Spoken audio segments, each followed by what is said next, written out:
Meus irmãos, minhas irmãs, boa noite a todos, graça e paz. Como é bom poder estar com vocês mais uma vez. Quero agradecer aqui ao meu pastor Tiago pelo convite, pela confiança. Minha pastora Chayene, não é isso? Deus Deus abençoe esse casal tão abençoado. Aos demais pastores, tá bom? Sintam-se abraçados, sintam-se nessa noite representados aqui, cada um de vocês líderes, através do pastor e da pastora, amém? Trago um abraço ao meu pastor Heber, tá bom? Pastor Heber de Paula, para o senhor, para essa família, essa igreja tão abençoada. Meu filho e minha esposa, meu filho ainda tentou vir, só que ele está muito gripado, e ele está com o empreendimento dele lá, e hoje ele fechou mais cedo, porque ele não estava muito bem. Minha esposa, ela não pôde vir, porque depois de amanhã, meu pastor, a gente está em retiro, e é de casais, a gente tem aquele sempre, todo ano, nós temos. Então, a mulher chegou do serviço agora, aquilo é separar roupa, é preparar mala, é todo o conteúdo que nós utilizamos. Então, amanhã tem culto, e é correria, e de repente, depois do culto, nós vamos estar já partindo, ou pelo menos na sexta-feira, pela manhã. Mas, aprove o Senhor nessa noite, estarmos aqui. Deus é bom em todo o tempo. Abra comigo, por gentileza, a sua Bíblia, Evangelho de Marcos, capítulo de número 5, fui muito bem apresentado aqui pelo nosso pastor, sou pastor Cristiano, ele da ICER, Jardim Meriti. ICER quer dizer Igreja Cristã Evangélica Renovada, tá bom? Evangelho de Marcos, capítulo de número 5, irmãos, eu vou ser muito sincero com vocês, eu havia preparado outro texto, mas desde que eu cheguei aqui, Deus começou a falar comigo dentro desse texto.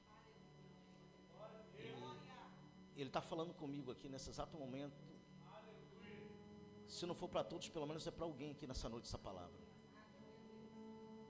A palavra de Deus diz que ela não volta vazia. Isaías 55:11. Antes fará o que lhe apraz e prosperará naquilo para qual foi enviada. Evangelho de Marcos, capítulo de número 5.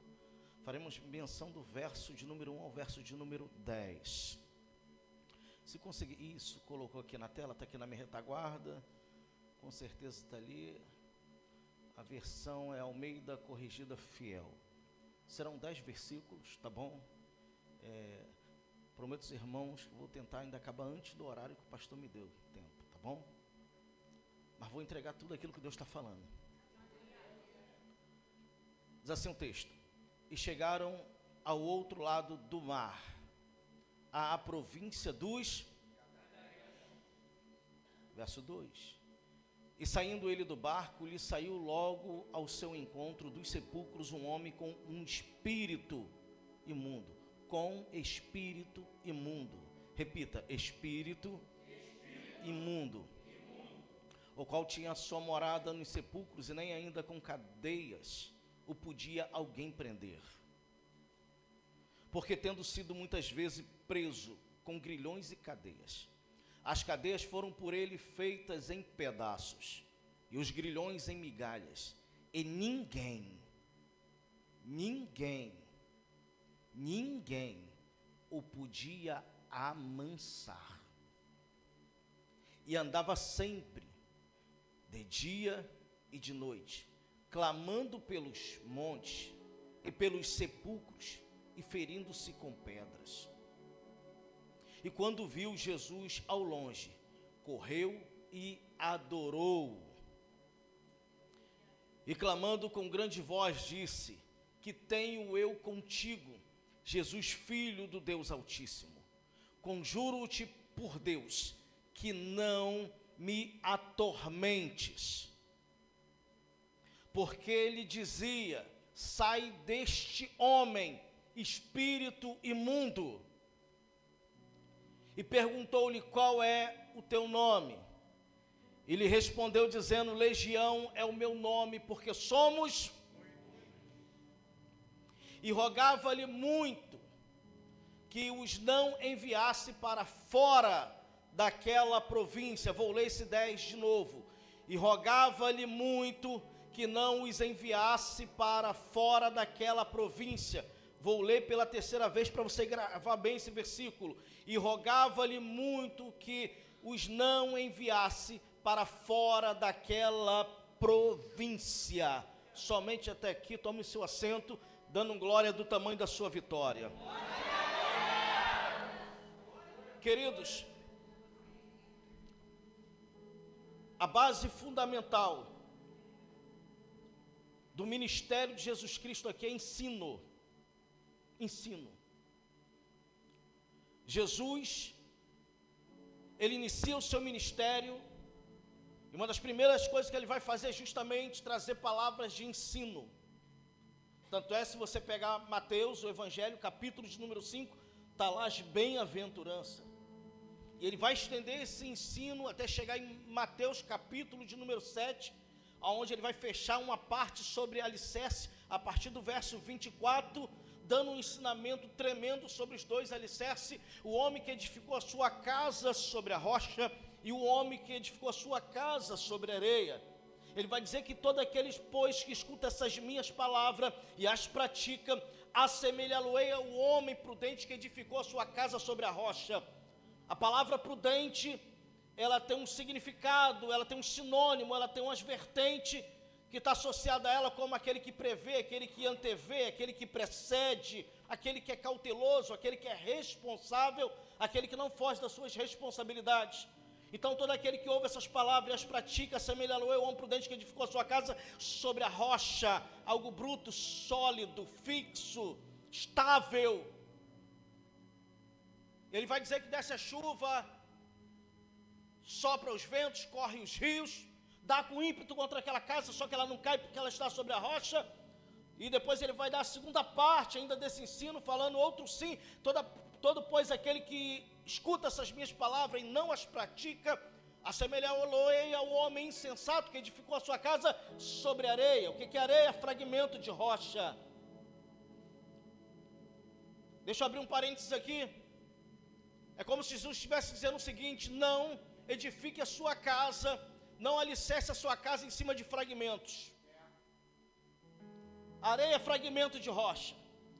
E ele vai dizer que desceu a chuva, sopraram os ventos, correram os rios e combateram contra aquela casa, e grande foi a sua queda, porque ela estava edificada sobre a areia. Jesus traz ensinamento, porque um povo ensinado, ele não pode ser dominado. Paulo, ele vai falar para Timóteo examinar as escrituras para não ser levado por qualquer vento de doutrina, evangelho de fábulas. Jesus, ele ensina. Quando nós pegamos o capítulo 4 de Marcos, Jesus está ensinando. Jesus vai falar sobre a parábola do semeador. Jesus vai dar o sentido e explicar o propósito dessa parábola, e depois o que significa os lugares, os terrenos aonde as sementes caíram. Jesus vai falar sobre o grão de mostarda para poder edificar a fé. Jesus está ensinando.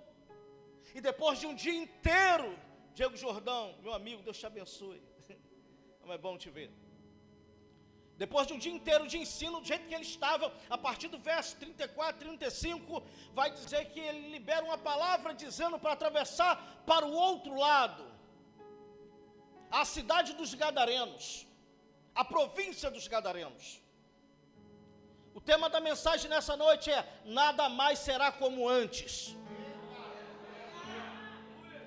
Do jeito que ele estava, e cá para nós, quem é da área de ensino sabe muito bem o quanto nos suga. Eu não estou falando de desânimo, estou falando que suga as nossas energias, porque a gente se dedica, a gente se prepara, nós estudamos para poder querer entregar o melhor. Meu pastor fala que um dia de aula de escola dominical, um professor, equivale no mínimo a 2 dias de trabalho. Porque você está mexendo com o espiritual, com o teu mental e com o teu emocional. Jesus ensina, do jeito que estava ali, ele libera a palavra de atravessar para o outro lado. Ali, conhecido como o Mar da Galileia, e também pode ser ali o Lago de Tiberíades, se você preferir. Do jeito que ele estava, o texto vai dizer que colocaram no barco. E de repente agora, indo para o outro lado,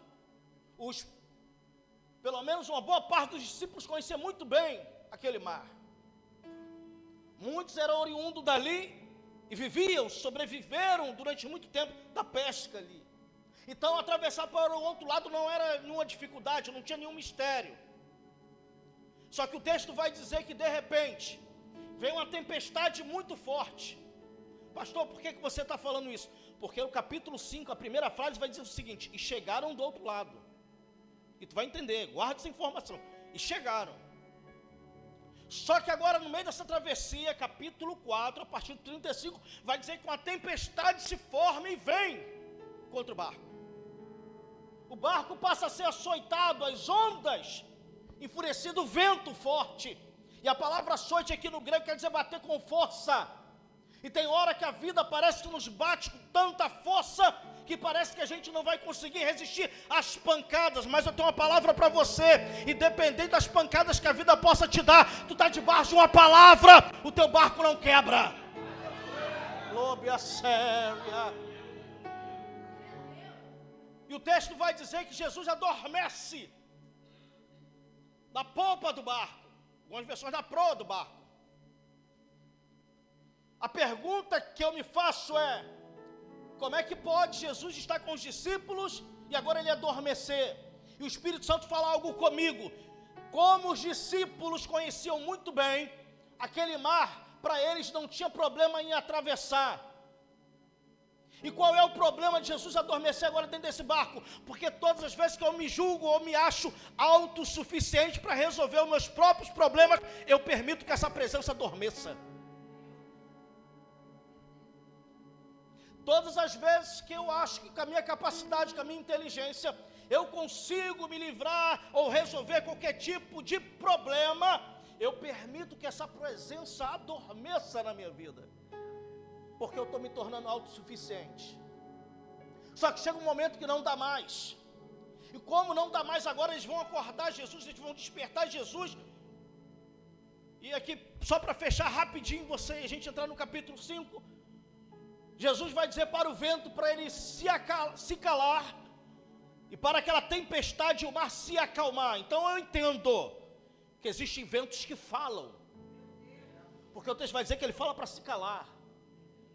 E de repente tu está atravessando um vento aí, um mar, que toda hora esse vento sopra e diz que tu não vai conseguir, que você não vai romper, que a tua casa não vai viver o extraordinário, o sobrenatural de Deus. Mas para essa palavra que não é do Senhor, essa voz que fala, e como diz a letra de um louvor, que todas as vozes se calem, menos a tua, a palavra do céu, Zé, tu está debaixo de uma palavra. Esse vento hoje começa a se calar, e esse mar, essa turbulência, agora dentro desse mar, acalma, aquieta-te. Acalma o teu coração, minha irmã. Acalma o teu coração, meu irmão. Aquieta-te, porque quem está no barco tem todo o poder. Parecia que ia quebrar o barco, mas não quebra, porque ele está dentro. Parecia que você não ia chegar, mas você chegou porque ele está dentro. Parecia que ia dar tudo errado, mas não deu. Por quê? Porque a presença dele... Aí o verso 1 do capítulo 5 diz: e chegaram. Esse verso está gritando, dizendo o seguinte: tinha tudo para não chegar, mas chegaram. Você tinha todos os motivos de sobra para não chegar nesse culto hoje, mas você chegou. Você poderia dar qualquer desculpa, é a chuva, é o engarrafamento, como eu peguei para poder chegar aqui, e retroceder e voltar, mas glória a Deus, nós chegamos. Não teve vento que impediu, não teve tempestade que impediu, não teve açoite das ondas que nos impediu de chegar. Por que nós chegamos? Porque uma palavra foi liberada. Passemos para o outro lado. Há uma nova história para ser escrita, e nada mais será como antes a partir de hoje. Chegaram, coloca para mim o verso 1 do capítulo 5, por gentileza. E chegaram ao outro lado do mar, à província dos... Verso de número 2. E saindo ele do barco, lhe saiu logo ao seu encontro dos sepulcros um homem com espírito imundo. Segura aí. E saindo ele do barco, lhe saiu logo ao seu encontro. Dois, calma aí, vamos funcionar? Aonde nós encontramos sepulcros? Ora, a Bíblia não diz, mas provavelmente, esse homem não saiu uma distância lá da minha casa correndo até chegar onde Jesus estava. Eu entendo que provavelmente havia algum cemitério ali por perto, porque se ele sai do sepulcro, nós encontramos sepulcro em cemitério, e um cemitério é um ambiente de morte, onde sepultamos as pessoas que nós amamos. E cá para nós, ame as pessoas que estão com você hoje, porque depois que elas partirem, Deus recolher, é apenas saudade, deixou de ser amor, é saudade. E há quem diga aí, os grandes pensadores, que as maiores riquezas estão no cemitério. Está lá os planos que nunca saíram de um papel, os sonhos que nunca se realizaram, o abraço que o filho não teve a oportunidade de dar à mãe ou ao pai antes de sair de casa, o pedido de perdão que não veio. Riquezas estão lá. Só que o cemitério é um ambiente de morte. O texto está dizendo que nesse ambiente de morte tem um homem ali não vivendo, sobrevivendo. Repito, ele não está vivendo, ele está sobrevivendo. E aonde? Em sepulcro. Se sepulcros nós encontramos em cemitério, é alguém que tem vida sobrevivendo em um ambiente de...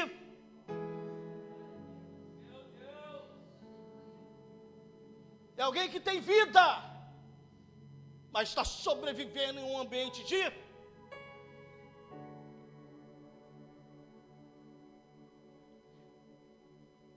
E eu não tenho dúvida que Deus me trouxe aqui nessa noite para dizer para alguém: chega de ficar tentando sobreviver nesse ambiente de morte, porque o Mestre chegou para mudar a tua história. E saindo ele do barco, lhe saiu logo ao seu encontro 2 sepulcros. Um homem com espírito. Daqui a pouco eu vou entrar nesse trecho aí do espírito imundo, mas entenda, esse homem tinha um lar. Você vai ler isso aí depois, continuando o texto. Esse homem tinha uma família. Esse homem tinha uma casa. Mas a gente não sabe o que aconteceu para esse homem chegar a esse estado. Nós podemos conjecturar, mas a Bíblia não diz o que levou ele a chegar a esse estado. Verso de número 3. O qual tinha sua morada nos... Então perceba, no final do texto vai dizer que esse homem tinha um lar. Só que algo aconteceu que fez esse homem sair de dentro de casa, mudou a sua perspectiva de família, de vida, de ambiente, de localidade, de região, e levou ele para um ambiente de morte. Tirou ele de um ambiente de família, de alegria, de comunhão, de compartilhamento, de afetividade, de relacionamento, e levou ele para um ambiente de solidão, de luto, de tristeza, de gemido e de dores. Esse homem não está bem, a sua parte emocional não está legal, seu espiritual nem se fala, e o corpo aos poucos se ferindo e se machucando. O qual tinha sua morada nos sepulcros, e nem ainda com cadeias o podia alguém. Então o texto está dizendo para mim, que alguém de alguma forma tentou ajudar esse homem, tentou fazer alguma coisa por ele, tentaram utilizar cadeias, mas ninguém conseguia o prender. Por que cadeias? Porque havia uma força descomunal nele, o seu mental, o seu racional não estava bem, suas emoções não estavam legal. Fala para quem está perto de você: ou você domina as suas emoções, ou as suas emoções te dominarão. Esse homem não está bem, uma força descomunal é preso. Houve tentativas de prender ele, de tentar amenizar a dor e o sofrimento dele, e sem sucesso, sem êxito. Verso de número 4. Porque tendo sido muitas vezes, não foi uma, não foi duas, não foi três, muitas vezes, tendo sido preso com grilhões e cadeias. As cadeias foram feitas por ele, pedaços dos grilhões e migalhas, e ninguém o podia amansar. Deixa aí no verso 4. Vamos trocar aqui miúdo. Porque tendo sido muitas vezes preso com grilhões e cadeias. Quantas tentativas fizeram por ele? A Bíblia não diz, mas foi muitas. Eu faço trabalhos dentro do centro de recuperação todo terceiro domingo do mês, e dentro de presídio todo quarto domingo do mês. Nem sempre todo quarto, domingo do mês. Mas sempre quando eu tenho disponibilidade maior, eu estou dentro de algum tipo de presídio fazer um trabalho. Mas todo terceiro domingo do mês eu estou dentro do centro de recuperação, que fica ali em Piabetá, Recanto Feliz. E ali eu vejo quantos jovens, quantos homens, quantas mulheres. Uns chegaram ali pela primeira vez, outros estão ali pela quarta ou quinta vez. E eu pergunto, poxa, você aqui de novo? O que aconteceu? Poxa, pastor, não consegui completar o tempo aqui de gestação, que é um tempo lá que a gente utiliza esse linguajar de 9 meses, para ser gerado de novo. Saiu antes, voltou para casa, daqui a pouco caiu nas drogas, no crack, na maconha, na cocaína, voltou para o álcool. E cá para nós, deixa eu abrir um parênteses, guarda essa informação, todo tipo de droga é oferecido, toda droga é oferecida. Te falo por conhecimento de causa, nunca usei droga, nunca bebi na minha vida, mas eu lido com pessoas quase todos os dias, em situações assim. Álcool, cocaína, crack, maconha, fora vícios, que não conseguimos ter uma visão perceptível. Pastor, que tipo de vício? Pornografia. Estão presas, estão amarradas. Eu vi um testemunho de uma mãe que deixou o filho lá e falou assim, pastor, eu cheguei ao ponto de ter que amarrar o meu filho na coluna da casa, para mim poder trabalhar. Não era com medo de ele pegar alguma coisa ou vender, era com medo de alguém fazer mal ao meu filho ou tirar a vida dele. Aquela mulher, aquela mãe tentou de todas as formas, e quem sou eu para poder julgá-la? O lugar mais distante que tem entre mim e você é justamente o lugar do outro.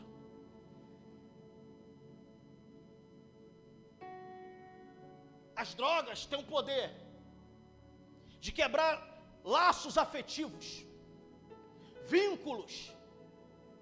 Muitas vezes, alguns somem, vão morar na rua, numa praça. Aí pergunta, por quê? É a família que não te quer? Não, é porque ele, o estado que ele está, não quer fazer a família sofrer com o estado que ele se encontra.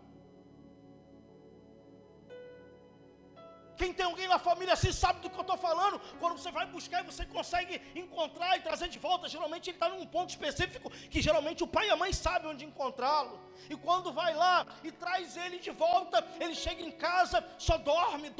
Quando acorda, vai lá na geladeira, come tudo que tem durante 4, 5 dias ou uma semana e volta a dormir de novo. Por quê? Porque o corpo foi muito sugado, o corpo foi muito judiado.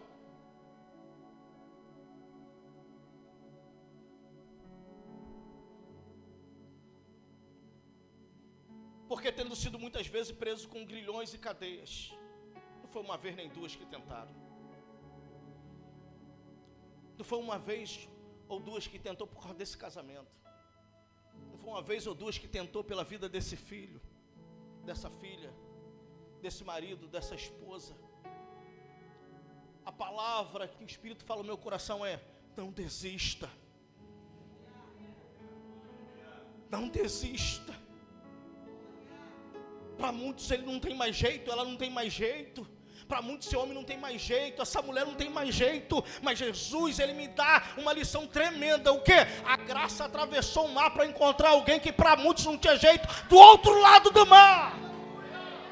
E essa graça alcançou alguém que um dia estava na noitada dentro de um baile funk, no meio de uma roda de pagode, lá no meio do sertanejo, fazendo um quadradinho de 8. Essa graça alcançou alguém que estava dentro de uma comunidade, portando um fuzil, uma Uzi, uma K-47. Eu não sei, eu sei de uma coisa, que essa graça foi lá, alcançou aquela menina que estava na esquina, que tinha agora o seu caráter deturpado, trouxe para um ambiente que nem esse, deu um banho com sangue, RG Nazareno, lavou, limpou os pecados e transformou em uma nova criatura. Se Deus fez isso comigo, fez isso com você, tu acha que vai fazer com teu filho, com a tua filha, com o teu marido, com esse sobrinho, com esse neto? Deus tem todo o poder. A graça que alcança, a graça que não vê limites, a graça que nos justifica, a graça que nos vivifica, a graça que foi, não de graça, houve um preço que foi pago, para que eu e você tivesse a oportunidade de desfrutar dessa graça, esse favor imerecido. Porque tendo sido muitas vezes preso com grilhões e cadeias, as cadeias foram feitas por ele em pedaço, e os grilhões em migalha, e ninguém o podia amansar. Eu sei que esse jovem, as atitudes dele mudaram, o comportamento, parece que ele não tem mais o mesmo carisma. Eu sei que muitas vezes, eles se tornam agressivos devido ao vício, aquilo que dominou. Quem é que também nunca viu uma notícia triste de algo que aconteceu ou que essa pessoa fez com alguém da família? Ninguém o podia amansar. Está agressivo. Deixa eu falar algo para vocês. Eu vi as crianças aqui na frente. Observem os comportamentos dos seus filhos, de suas filhas. Observem. Fiquem atentos a qualquer tipo de mudança. Como aqui o pastor estava falando, não deixe o celular ser justamente o instrutor, o instruidor, aquele que vai ensinar essa criança no caminho. Não, essa responsabilidade, ela é minha, ela é tua. Ninguém podia amansar. O texto continua, verso 5. E andava sempre, de dia e de noite. Não tinha mais hora certa, não tinha mais horário para dormir, para descansar, momento de comunhão. Andava sempre de dia e de noite, clamando pelos montes e pelos sepulcros e ferindo-se com. Perceba que a situação desse homem, o texto está dizendo que ele tem cada vez mais de mal a pior. Além de ter sido preso, tentaram de tudo. Ele trocou noite por dia, dia por noite. Tentaram de várias formas, clamando pelos montes e pelos sepulcros e ferindo-se com pedras. Há 3 meses atrás eu fui buscar um amigo no centro da cidade. Até hoje ele não sabe dizer o que foi que aconteceu, o estado que estava o peito dele. 2 dedos da mão quebrados, muito machucado. Estava juntamente com a irmã dele, nós colocamos ele no carro e trouxemos ele de volta para casa. Verso seguinte para mim, por gentileza. É esse o estado que esse homem se encontra. Há um espírito imundo. O homem trocou a noite por dia, dia por noite. Já tentaram de várias formas ajudar a aliviar a dor. Se tornou agressivo, porque o texto vai dizer, me dá base para dizer que ninguém o podia amansar. Se ferindo, se autoflagelando com pedras.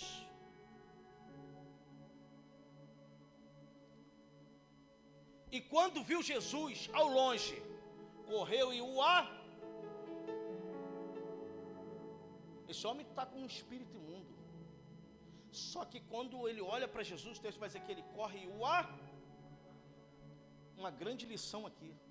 na presença de Jesus Cristo, Diego Jordão, até os demônios e principados têm que se curvar e o adorar.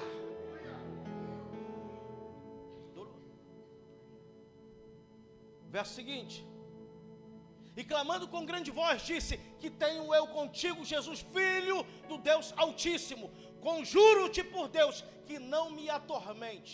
Ele reconhece, ele sabe quem é Jesus, ele se prostra e adora, sabe que só Jesus é digno de honra, glória e louvor e adoração. Só que ele começa a clamar a Jesus. Olha que coisa. Qual é o sentido do clamor? Verso 8: porque dizia: sai deste homem, espírito mudo. Uma batalha espiritual começa aqui. Por que está entre parênteses? Porque a batalha está ali. Jesus está dizendo assim: sai deste homem, espírito. Sai deste homem, espírito mudo. Sai deste homem. Eu não sei aqui, mas já travei batalhas terríveis. Eu tive uma experiência que essa me marcou muito. Jordão, se não me engano, já esteve lá. Na época a gente tinha uma congregação em Nova Iguaçu, na rua Obi 155, Vila Iracema. Eu me lembro quando eu fui para lá, era só para fazer uma oração, meu pastor presidente virou e falou assim: ó, tu vai ficar aqui. Eu vejo aqui, pelo menos aí 70 pessoas aqui dentro. Era uma garagemzinha, quando a gente começou pequenininho, virou uma igreja. Quem chegava lá falava assim: nossa, que coisa linda, mas não sabe o processo que a gente passou. A primeira semana, a segunda semana, tudo tranquilo. A gente ganhou uma caixinha aqui, só cabia para colocar 3 microfones. Na verdade só colocava 2, uma era uma caixinha colorida de som e o outro do outro lado. E ali a gente fazia o culto. Um casal que estava lá, eu, minha esposa e meu filho. Depois começou a aparecer mais gente, começou a vir pessoas. E um dia de domingo, quando o culto estava maravilhoso, cheio da presença, o som mais alto, porque tinha mais gente dentro da igreja, lá na frente, do outro lado da rua, uma menina incorporou dentro de casa. Ela atravessou a rua. E o culto rolando, e eu sentado na frente, de costas para lá, só escutei o grito de uma irmã na parte de trás, quando a menina incorporada agarrou a irmã pelos cabelos. Eu levantei, eu repreendi, ela caiu. Uma menina de 16 anos.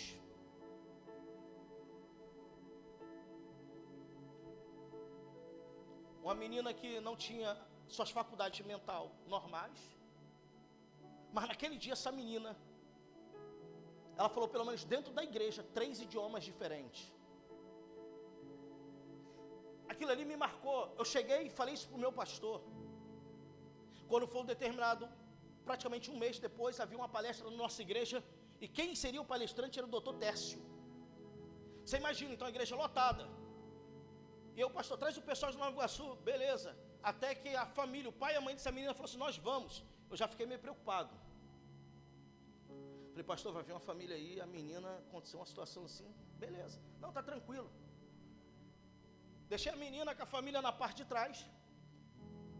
O doutor Tércio começou a falar, com 15 minutos ele falando. O que aconteceu? A menina, uma entidade incorporou. Ela agarrou as mulheres da frente. Um dos nossos pastores, chamado Arlani Câmaras, homem alto, mais alto que o pastor Tiago, forte, tentou segurar ela e ela jogou ele para o lado e levantou os bancos, no meio da palestra.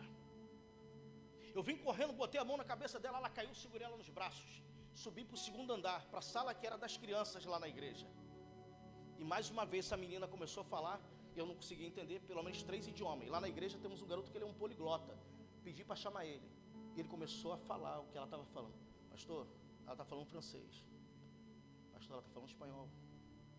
Uma menina que nem sequer tinha a 2ª série devido aos seus problemas. Um mês depois, no culto, do lado, um manicômio. Não sei se tu lembra de um manicômio. O culto começou, eles conseguiram arrebentar o portão e foram para onde? Imagina os irmãos. Comecei a clamar, foi gente caindo para tudo quanto é lado. Ao ponto que as lâmpadas de dentro da igreja estouraram. A caixinha de som foi embora. Parou tudo, escuridão, irmãos. A gente já estava correndo. Falei: agora ninguém mais volta na igreja. Meu emocional começou a ser, pedir socorro na igreja. Meu pastor, rapaz, como é que eu vou mandar alguém para lá? Fica lá. Todos os dias jejum, todos os dias oração. Quando meu filho não dava para ele poder ir para a igreja conosco, tinha que fazer curso, alguma coisa, eu tinha que ungir ele, irmãos. Porque eu sabia que se o inimigo não conseguisse me tocar, ele ia tocar naquilo que a gente mais ama, para tentar nos atingir. Se eu trouxer minha esposa aqui, você pergunta, são coisas que se eu te falar, de repente você não vai nem acreditar, mas eu vivi aquilo, ninguém me contou, eu vi com os meus olhos. Porque dizia, sai deste homem, espírito imundo. Aí olha só, caminhando para poder encerrar, verso seguinte, e perguntou-lhe, qual é o teu? Ele respondeu dizendo, Legião é o meu nome, porque somos. Jesus, ele não está fazendo uma pergunta para saber se seria difícil ou não expulsar aquele espírito imundo. Lembra que eu comecei falando aqui a mensagem, que a base do ministério de Jesus Cristo é ensino? O capítulo 4, antes deles atravessarem, Jesus estava ensinando, e o ensinamento dele não terminou no capítulo 4, virando para o 5, o ensino dele continuou, entrou no capítulo 5, através da vida desse homem. E quando agora Jesus pergunta, qual é o teu nome? Não era para fazer uma entrevista com o inimigo, saber se seria difícil, ou não, nada disso. O que era? Jesus queria ensinar aos discípulos, o quê? Que existem níveis espirituais, e você precisa estar pronto, e aprender sobre isso. O quê? Porque Lucas capítulo de número 8, verso de número 2, vai dizer, Jesus curou muitas pessoas, expulsou muitas pessoas, libertou de espíritos imundos, e entre essas pessoas uma mulher, por nome de Maria Madalena, que tinha 7 espíritos imundos. Marcos capítulo de número 9, verso de número 17 em diante, um homem traz o filho dele para Jesus, porque os discípulos tentaram libertar aquele jovem, aquele garoto, do espírito maligno que o tomava, que o deixava mudo, já tinha lançado ele no fogo, na água, nas pedras, e os discípulos não conseguiram expulsar aquele homem. A fé dele foi tão abalada, que ele vira para Jesus e fala o seguinte, Senhor, se tu podes fazer alguma coisa por nós, faça. Jesus vira para ele para dizer, tudo é possível aquele que crê. Aí esse homem vai responder de novo para Jesus, então me ajuda na minha incredulidade, porque eu tentei de tudo já, nem teus discípulos conseguiram. Aí Jesus faz a seguinte pergunta, quando é que ele começou a ficar assim? Aí aquele homem vai dizer assim, o pai, começou na infância, porque tem coisas que agora explodem, atacam, afetam a nossa vida de adulto, mas começou lá na infância, de pessoas que não conseguem se relacionar com o outro, com o parceiro, com a parceira, com o marido, com a esposa, porque carregam em si traumas da infância, e agora tem uma vida, parece estar tudo bacana, mas os gatilhos acionam. Onde começou? Na infância. Aquele tinha a partir do verso 17, Marcos capítulo 9, vai dizer que ele tinha um espírito imundo. Lucas capítulo 8, verso 2, Maria Madalena 7. E aqui, esse homem está dizendo assim, uma legião é o meu nome, porque somos. Vai ter momentos que a gente vai bater de frente com 1. Vai ter momento que nós vamos bater de frente com 7. Mas vai ter momentos que a gente vai bater de frente com uma legião. A pergunta que não quer calar, como é que você está?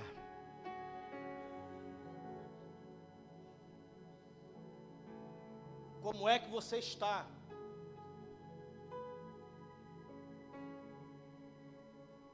Uma legião, Roma tinha assumido o poder, influenciava Israel. Isso é uma legião romana, aproximadamente entre 4.000 a 600, ou entre 4.000 e 6.000 soldados. Há alguns que defendem uma base numérica de 4.444 soldados. Por quê? Não sei. Mas alguns defendem que é esse número.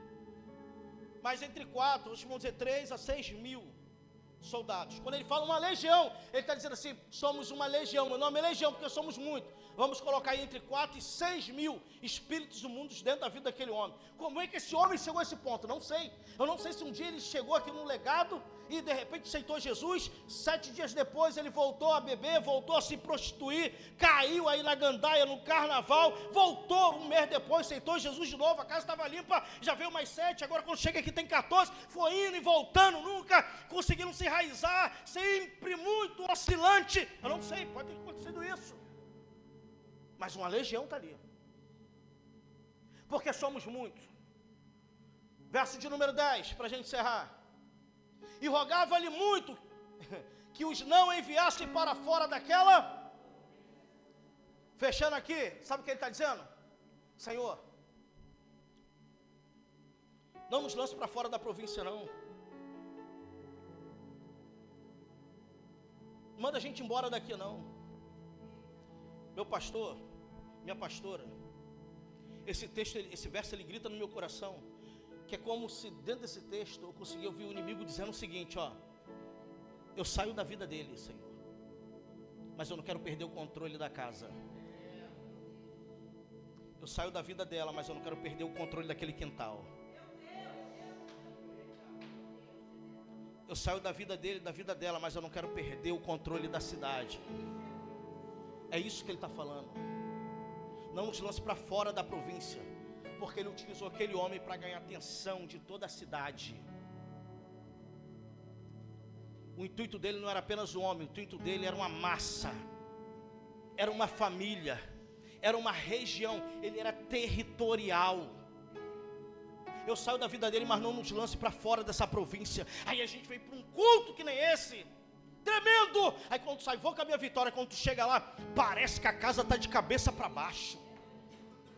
Parece que aquela pessoa está endemoniada e quer tirar o vizinho, até o cachorro do vizinho está endemoniado, querendo te morder na rua. O que está acontecendo? Aí o inimigo grita: eu saí da sua vida, mas não perdi o controle do lugar. Não perdi. Saí da sua vida, mas não perdi o controle das tuas emoções. Saí da tua vida, mas não perdi o controle da tua vida financeira. Saí da tua vida, mas não perdi o controle dentro daquela casa. Mas nessa noite, o Espírito Santo do Senhor me impulsiona a dizer aqui para alguém: quando tu entrar naquela rua, chega andando não, já vai marchando, porque tem um guerreiro contigo aí, ó. Entra naquele quintal hoje e começa a ser uma voz profética, como foi adorado aqui. Profetiza e diz: principados e potestade, se prepara, arruma as malas, bata em retirada, porque esse quintal, essa casa já tem um dono. Oh, minha sogra,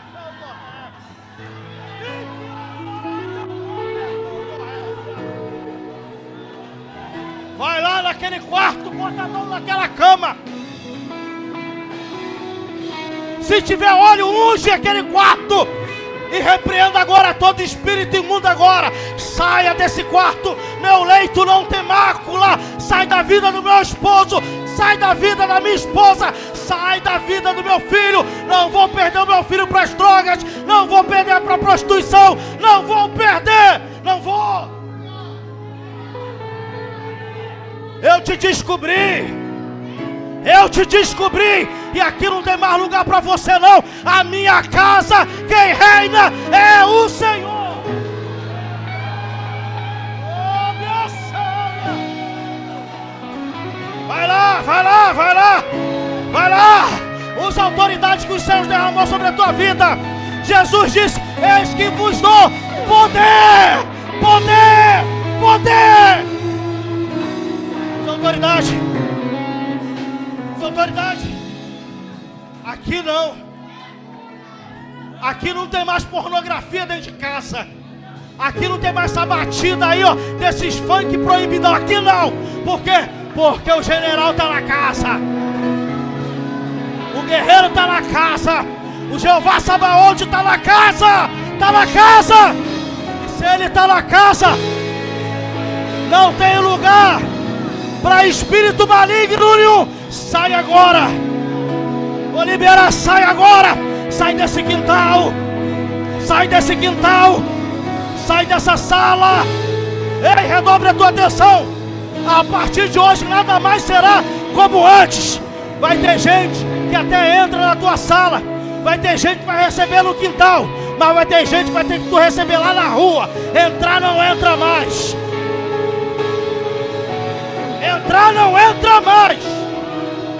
Por quê? Deus vai arrancar quem eu não tenho força para tirar. Deus vai arrancar. Deus está arrancando. Deus está arrancando.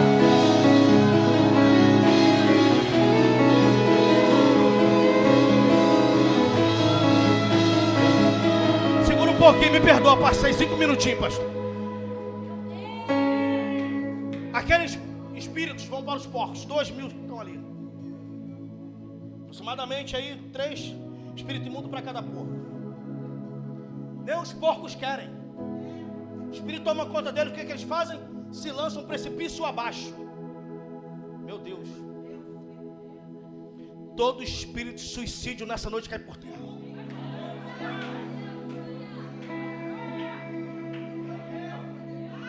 Você não vai tirar a sua vida.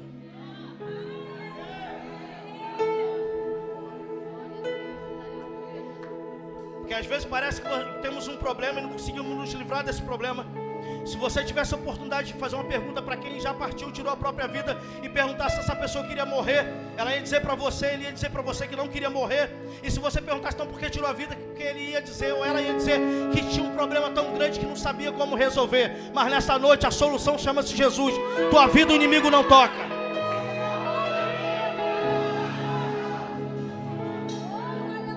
Pergunta que não quer calar. Já que os porcos se lançaram o precipício abaixo, para onde foram os espíritos imundos? Para onde? Se os porcos se lançaram o precipício abaixo, para onde eles foram? Chega alguém da cidade e vai dizer o seguinte, vai olhar e falar assim, não é esse o rapaz? Agora ele está limpinho, está arrumadinho, está cheiroso, está arrumado, está manso. Porque quando Jesus entra, não tem mais baiana para rodar. Não tem mais agora, quero falar na... Não tem, agora é manso. Não, vamos tirar nossa diferença. Pastor, bota de... Não tem isso não. Nada mais será como antes, você é diferente. Está lá cheirosinho, manso. Aí pergunta, o que aconteceu? Aí tinha um espírito imundo, era uma legião. Cadê a legião? Foi para os porcos. Cadê os porcos? Se lançaram o precipício abaixo. Chega mais gente da cidade, olha. Cadê Jesus? Está ali. Vão até Jesus e vão falar assim, Jesus, nós não te queremos aqui. Pergunta que não quer calar. Quem você acha? Aquela multidão que chega. Quem você acha que está usando essa multidão para falar para Jesus? Nós não te queremos.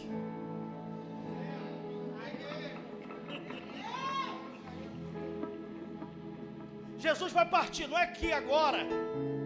Jesus está com medo, porque Jesus tinha uma missão, libertar aquele homem para ele se tornar o primeiro missionário daquela localidade. Ele vai ser o pregador daquela região. Jesus vai ter que partir. Aí o homem fala assim, Senhor, não quero ficar aqui nada, os camaradas estão tudo endemoniados, quero ficar aqui não. Aí Jesus fala assim, ó, não, você não pode ir comigo agora, vai para a tua casa, vai para a tua família e anuncia para eles quão grandes coisas o Senhor te fez. Por que ele está falando? Porque o primeiro lugar que tem que testemunhar a nossa mudança de vida não é o mundo, é a nossa casa. Ministério não começa no altar, ministério começa dentro de casa.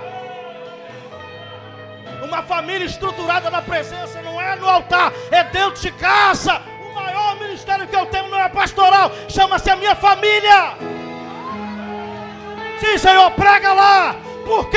Porque toda mudança não começa em um país por causa de um presidente, direita ou esquerda. Não começa pela expectativa em um governador, por um prefeito, ou porque tu é amigo de um vereador influente.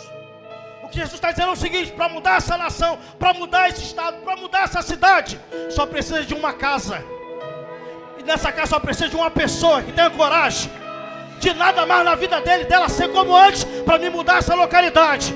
Porque se tu pregar a palavra lá dentro, teu esposo se converte, tua esposa se converte. Mas pastor, eu não sei falar. A maior pregação é tua atitude, teu comportamento. Prega, porque não dá para ter uma igreja forte se não houver uma família forte. Não tem que ter como uma cidade forte se não houver famílias fortes. Não dá para ter uma nação forte e na presença se nós não nos posicionarmos dentro de casa.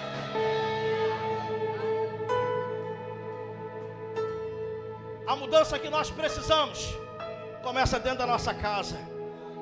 Seja você o primeiro a se tornar um missionário. Fora não, primeiro dentro. Dentro. E pode ter certeza que Deus te dará as nações. Mas tudo começa dentro da sua casa. Esse mês é o mês da família. Encerra essa palavra dizendo para você: nada mais será como antes na tua família. Quando tu voltar para tua casa, tu vai testemunha lá. E vai ter gente que vai vir aqui e falar: pastor, eu quero dar um culto de ação de graça. Por quê? Meu marido foi liberto, minha esposa foi liberta, meu filho e minha filha estavam presos no crack, na maconha, na cocaína, no álcool, na prostituição. Mas o que aconteceu? A presença chegou lá. A presença chegou lá. Vai haver sinais, vai ter mudança. Que Deus abençoe a todos, meu pastor. Jesus quer